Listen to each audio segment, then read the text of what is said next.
ایک بادشاہ سردیوں کی شام جب اپنے محل میں داخل ہو رہا تھا تو ایک بوڑھے دربان کو دیکھا جو محل کے صدر دروازے پر پرانی اور باریک وردی میں پہرا دے رہا تھا۔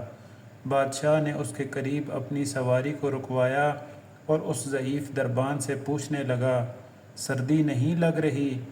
دربان نے جواب دیا، بہت لگتی ہے حضور، مگر کیا کروں، گرم وردی ہے نہیں میرے پاس، اس لیے برداشت کرنا پڑتا ہے۔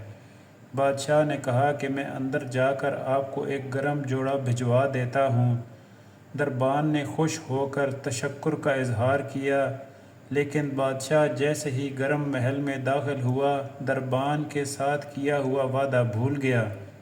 صبح دروازے پر اس بوڑھے دربان کی اکڑی ہوئی لاش ملی اور قریب ہی مٹی پر اس کی یخ بستہ انگلیوں سے لکھی گئی یہ تحریر بھی، بادشاہ سلامت، میں کئی سالوں سے سردیوں میں اسی نازک وردی میں دربانی کر رہا تھا، مگر کل رات آپ کے گرم لباس کے وعدے نے میری جان نکال دی۔